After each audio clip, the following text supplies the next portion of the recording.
Amendment by Martinez Fischer.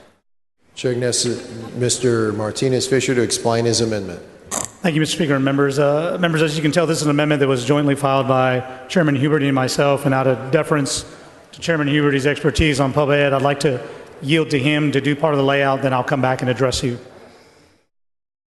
Chair asks Mr. Huberty. Thank you, Mr. Speaker. And yes, Chairman Martinez Fischer and I talked about this today. There was a section at the bottom of the bill that some people were concerned about tying the tax to the education code. As many of you know, one of the taxes we control, specifically the education code, is maintenance and operation.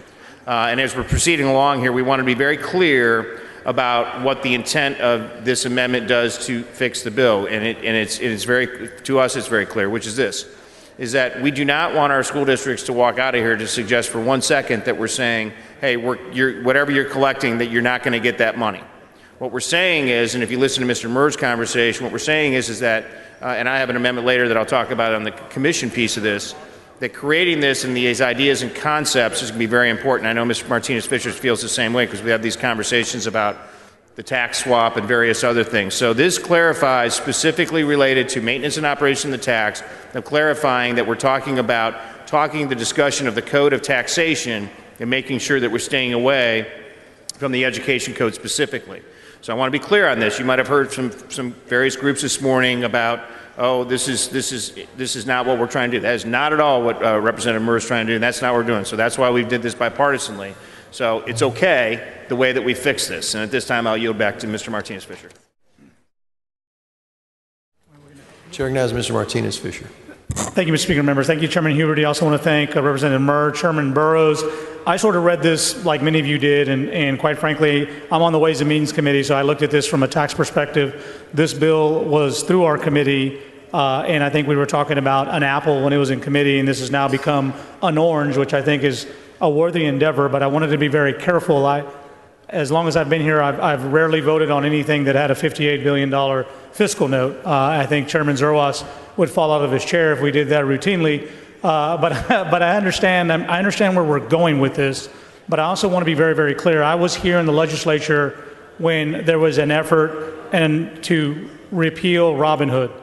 And the words back then were we were going to get rid of Robin Hood and it would put a gun to our head and force us to come up with a solution. We're still doing recapture, members, in 2019. And this next budget that we'll adopt will also have some semblance of recapture. So it doesn't just go away overnight. And as I see children here in the gallery, children here today as honorary pages, school children, I don't want any teacher, parent, school board member, superintendent, I don't want someone looking at this and saying, we're going to write a budget and we're not going to assume any M&O. And I think what this amendment clearly says is we're going to look at the maximum M&O that you have or are going to get, and you should count on that for future planning. But make no mistake, we're going to study every available nickel out there to come up with a new revenue model potentially. And as I've always said in the tax committee, tax policy isn't right versus left, it's right versus wrong. There are currently $43 billion in exemptions, exclusions, and discounts. So when you look at $43 billion on the sidelines and a fiscal note of $58 billion, this is a discussion that we should have.